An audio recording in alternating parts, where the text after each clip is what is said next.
0530 hours. Sector 4 beachhead. Unnamed Pacific coastline. A thick, impenetrable gray mist blankets the water, completely obscuring the horizon line where the dark ocean meets the pale sky. The air is heavy with salt spray and the biting chill of early morning. Waves lap gently against the shore, rhythmically washing over jagged rocks and bleached driftwood. Seagulls cry out in the distance, their calls muted and distorted by the dense fog. On the dunes, tall grass sways slightly in the breeze. The world is gray, wet, and perfectly still. Then the vibration starts.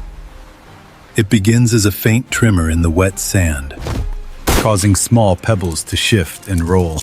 The sound grows louder, transforming rapidly from a low, distant hum into a deafening, mechanical roar that vibrates in the chest. The mist churns violently, swirling into vortexes. Massive, jagged shapes materialize from the white gloom, tearing through the fog bank. 3 colossal landing hovercrafts surge onto the beach. Their massive black rubber skirts crush the sand, flattening the dunes under sheer weight and air pressure. The turboprop engines scream with a high-pitched whine as the pilots reverse pitch to slow the momentum. Wet sand blasts outward in a stinging, blinding cloud, coating the nearby rocks. The vessels drift sideways, correcting their angle before shuddering to a halt just above the waterline. The engines idle, a throbbing bass note that drowns out the ocean. Hydraulic locks disengage with a loud metallic hiss. The heavy steel bow ramps slam down into the surf, splashing water high into the air. Whistles blow, sharp and piercing above the engine roar. Hundreds of infantry soldiers pour from the cargo holds like a flood. They sprint through the shallow water, boots splashing, assault rifles held high above the spray. They fan out across the sand, diving behind dune ridges and establishing a perimeter. Inside the cavernous bays, the engines of armored vehicles rev up, exhaust plumes coughing black smoke into the clean air. Hidden behind the dense tree line, a kilometer inland, a flight leader watches the thermal signatures swarm on his display. He flips the master arm switch on his console. The rotor blades of the hidden machines change pitch, biting into the air. The invaders secure the beachhead, checking their sectors. Sector clear. Completely unaware of the hell waiting just above the trees. The trap is set. 0535 hours. The ridgeline above the beach. The roar of the hovercraft engines below masks the rhythmic thumping approaching from the inland forest. The treetops whip violently back and forth, shedding leaves in a sudden, localized storm. 4 attack helicopters surge upward from behind the green canopy. They crest the ridge in a perfect line abreast formation, noses dipped aggressively forward. For a split second, they hang suspended in the gray mist, dark insect-like silhouettes overlooking the exposed beachhead. The sensor pods under their noses rotate, snapping onto the heat signatures of the massive vessels below. The pilot in the lead aircraft centers the targeting crosshairs on the bloated fuel tanks of the primary landing craft. He flips a safety cover and squeezes the trigger. Rifle, the pilot says over the net. Fire streaks from the launch rail. 4 guided missiles ignite simultaneously, accelerating to supersonic speeds in a heartbeat. They leave twisting trails of white smoke that scar the morning air. The missiles close the distance in seconds. The lead projectile slams directly into the starboard hull of the center hovercraft. The impact does not just break the ship, it disembowels it. The shaped charge punches through the armored plating like a needle through fabric. A millisecond later, the warhead detonates inside the fuel storage. The explosion erupts outward, tearing the vessel apart from the inside. Thick sheets of steel peel back like aluminum foil. A massive fireball rolls across the deck, engulfing the armored vehicles parked near the ramp. The shock wave ripples across the wet sand, knocking the nearby infantry flat. The second missile strikes the rear propulsion fan of the flanking vessel. The explosion shatters the massive turbine blades. Shards of razor-sharp composite material spray across the beach like shrapnel, slicing through tents and supply crates. The engine housing disintegrates. The massive hovercraft lurches violently to the left, losing its air cushion. The hull crashes down onto the rocks with the sound of crunching metal, crushing the landing gear of a parked transport truck. On the beach, chaos reigns. Soldiers scramble away from the burning wrecks. Black smoke billows upward, choking the air and mixing with the fog. The heat from the burning fuel turns the sand into glass. The attack helicopters do not pause. They bank hard to the right, maintaining their momentum, circling like sharks around the wounded prey. 05:38 hours, Sector 4, beachhead. The beach is now a chaotic kill zone. The burning carcass of the lead hovercraft spews thick, oily smoke that mixes with the morning fog, creating a dark, suffocating ceiling over the sand. The orange glow of the fire reflects off the wet hull of the remaining vessels. The air smells of burning diesel, ozone, and copper blood. The roar of the fire competes with the terrified shouts of men trying to reorganize amidst the wreckage. The 4 attack helicopters drop altitude. They descend from the ridgeline, leveling out just 50 feet above the churning surf. The downwash from their rotors kicks up a frenzy of sea spray, coating the windshields of the stranded vehicles below. Inside the cockpits, the gunners look down. Their helmet-mounted sights track the movement of the infantry scattering across the beach. Under the nose of each aircraft, the heavy 30mm chain gun swivels rapidly, mimicking the head movements of the crew. The electric motors whine as they lock onto the targets. The lead helicopter opens fire. The cannon emits a deep, guttural roar that vibrates through the airframe. Muzzle flashes strobe rapidly, illuminating the gray mist. A stream of high-explosive shells tears into the sand. The impact is catastrophic. The rounds do not merely hit, they pulverize. A line of geysers erupts across the beach, walking steadily toward a cluster of soldiers pinned against a dune. The sand explodes upward in violent bursts, mixed with shredded gear and broken bodies. 3 soldiers sprint toward the cover of a rocky outcropping. The gunner adjusts his gaze. The stream of fire corrects instantly. The shells catch the men in mid-stride. The heavy rounds rip through torso armor and flesh with horrific ease. The soldiers are hurled backward as if yanked by invisible cables, their bodies broken and twisted before they hit the ground. Red mist sprays into the air, painting the white sand. The second helicopter targets a light armored vehicle, attempting to deploy from the damaged ramp of the rear hovercraft. The chain gun roars again. Sparks shower from the vehicle's hull as the armor-piercing rounds hammer the steel. The tires burst, shredding into rubber ribbons. The engine block cracks under the relentless pounding. Fuel ignites. The vehicle shudders violently and erupts into flames, blocking the exit for the troops trapped inside the ship's hold. On the shoreline, the water boils. Stray rounds from the strafing run slap into the ocean, sending plumes of water 10 feet into the air. Soldiers waiting ashore dive beneath the surface, but the shock waves crush them. The tide begins to wash red foam onto the beach. The attack helicopters do not slow down. They roar over the heads of the survivors, the rotor wash knocking men off their feet, before banking hard to the left to reset for another pass. 0540 hours, the smoke-choked waterline. The element of surprise evaporates. The thick black smoke from the burning lead vessel now acts as a shield for the remaining enemy forces. Through the gaps in the oily clouds, officers on the deck of the third hovercraft scream orders, pointing frantically at the sky. The confusion on the beach hardens into desperate resistance. A heavy steel hatch on the roof of the surviving hovercraft slams open. A gunner pulls himself up through the opening, fighting against the swaying deck. He grabs the spade grips of a twin-barrel heavy machine gun mounted on a swivel ring.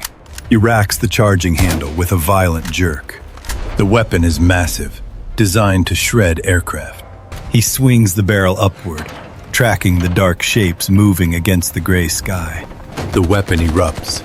A rhythmic, thumping bass beat hammers the air, Green tracer rounds streak upward in a continuous glowing stream, cutting through the mist like laser beams. The lines of fire sweep across the sky, searching for the helicopters. The tracers zip past the canopy of the lead aircraft, missing the glass by inches. The pilot reacts instantly. He yanks the cyclic stick to the right. The attack helicopter banks sharply, its rotor blades biting the air as it slides sideways to escape the kill zone. Sparks shower from the fuselage of the wingman's aircraft. A heavy caliber round glances off the armored belly plate with a high-pitched metallic ping. It gouges a deep scar in the composite material, but fails to penetrate the vital systems. The impact jolts the airframe. The helicopter dips momentarily before the stabilization systems correct the flight path. On the beach, infantry soldiers join the fight. They brace assault rifles against rock ledges and crate stacks. Hundreds of small arms muzzles flash simultaneously. A wall of lead rises to meet the aircraft. Bullets snap and crack through the air around the hovering machines. A rocket-propelled grenade trails white smoke as it corkscrews upward, passing harmlessly between the two helicopters and detonating in the clouds above. The flight leader shouts into his radio. The formation breaks. The helicopters split up, diving lower, using the burning wreckage on the beach as cover to break the line of sight from the heavy deck gun. The hunter has become the hunted. 05:42 hours, 200 meters offshore. The four helicopters complete their wide loop over the water, realigning for a head-on run. The pilots flip the weapon selection switches on their collectives. The targeting computers shift from precision point targeting to area saturation. The heavy machine gun on the enemy hovercraft continues to hammer away, tracers scorching the air between the aircraft. But the pilots hold their course steady. They are committed. Ripple fire, the flight leader commands. The rocket pods hanging beneath the stub wings erupt. Dozens of unguided rockets launch in rapid succession, creating a deafening, zipper-like screech. Smoke trails weave together, forming a thick white web that connects the helicopters to the shoreline. The warheads arc through the air, covering the distance in a heartbeat. The barrage hits the surf line first. The ocean explodes. Columns of white water shoot 30 feet into the air, creating a wall of liquid shrapnel. The explosions walk their way up the sand, churning the beach into a cratered moonscape. Two smaller amphibious assault boats, attempting to flank the main landing zone, are caught in the center of the storm. The rockets bracket them perfectly. The first warhead punches through the fiberglass hull of the lead boat. It detonates in the engine compartment. The boat disintegrates instantly, hurling its crew into the boiling water. The second boat is capsized by the sheer force of the shockwaves, tossing soldiers like rag dolls into the churning foam. The barrage continues up the beach, slamming into the defensive perimeter. Sandbags disintegrate. The heavy machine gunner on the hovercraft deck tracks the incoming fire, but he is too slow. A rocket impacts the steel plating just below his position. The explosion shears the gun mount off its base. The weapon and the gunner are hurled backward into the cargo hold in a twisted mess of smoking metal. The beach is no longer a fighting position. It is a slaughterhouse. The continuous thud, thud, thud of detonating warheads drowns out all other sound. Debris rains down for hundreds of yards. The helicopters pull out of their dive, their empty rocket pods smoking. The paint on their launch tubes blistered from the heat. They bank away, leaving a devastated, smoking coastline in their wake. 05:45 hours, the shallow surf. The smoke from the rocket barrage hangs low over the water, blinding the pilots of the surviving vessels. On the bridge of the third hovercraft, the control panel is a Christmas tree of red warning lights. The windshield is shattered, webbed with cracks from the shock waves. The pilot fights the yoke, his knuckles white, sweat dripping into his eyes. The vessel is drifting dangerously fast, pushed by the tide and the erratic thrust of a damaged starboard fan. The huge black rubber skirt on the right side of the craft snags on a jagged, submerged rock. The thick material tears open with a sound like a ripping sail, magnified 1,000 times. Air pressure vents instantly. The right side of the massive vessel collapses, dropping into the water. The drag is sudden and violent. The hovercraft pivots sharply, swinging its armored stern around like a sledgehammer. It is no longer a ship. It is a drifting battering ram sliding uncontrollably across the wet sand. Directly in its path sits the crippled hulk of the second hovercraft, grounded on the rocks since the opening missile volley. Soldiers are clustered around its open ramp, trying to pull wounded comrades from the interior. They look up. Their eyes widen. They scramble, slipping on the oil-slicked metal, diving into the water or sprinting up the beach. The collision is cataclysmic. The drifting hovercraft slams into the stationary wreck. 200 tons of steel collide with the force of a freight train. The sound is a deafening metallic shriek that pierces the roar of the engines. Steel plates buckle and fold like cardboard. The impact shears the entire loading ramp off the stationary vessel, sending it spinning into the air. Sparks shower down in a cascading curtain of molten orange. A squad of soldiers trapped between the two hulls has nowhere to go. The metal walls close in. There is no scream, only the wet crunch of bone and gear being pulverized instantly. The colliding vessels grind together, locked in a tangle of twisted superstructure. The force of the impact ruptures the reserve fuel lines on the drifting ship. Diesel fuel sprays out under high pressure, coating the hot engine exhausts. A secondary explosion erupts. A blast of heat and pressure blows the roof off the bridge of the drifting craft. The shockwave flattens the men still running through the surf. Debris, jagged pieces of aluminum, burning rubber, and shattered glass rains down on the beach for 100 meters in every direction. The two ships groan as they settle into the sand, fused together in a burning embrace. High above, the Apache flight leader watches the destruction on his monochrome display. He releases the pressure on his trigger. There is no need to waste ammunition. The enemy is doing the work for him. He tilts the cyclic stick, and the helicopter drifts higher, rising above the smoke to survey the carnage. 0550 hours, the shoreline graveyard. The major explosions have ceased. The beach is a landscape of twisted, burning aluminum and black craters. The dense fog has burned away, replaced by thick columns of oily smoke that rise vertically into the calm morning air. The roar of the battle has faded, leaving only the crackle of consuming fires and the rhythmic beating of rotor blades. The tide creeps higher, washing black soot and red foam against the boots of the fallen. The four attack helicopters separate. They transition from assault speed to a slow, predatory hover. They move deliberately over the wreckage, their nose-mounted sensors sweeping back and forth like robotic eyes. They are no longer fighting.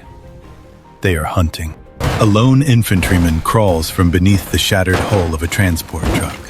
He drags a heavy rocket launcher, his leg trailing uselessly behind him. He grinds his teeth, props himself against a burning tire, and hoists the weapon to his shoulder. He squints through the optical sight, trying to find a target in the smoke. 50 feet above him, the lead Apache pivot. The pilot's thermal display turns the soldier into a bright white ghost against a dark background.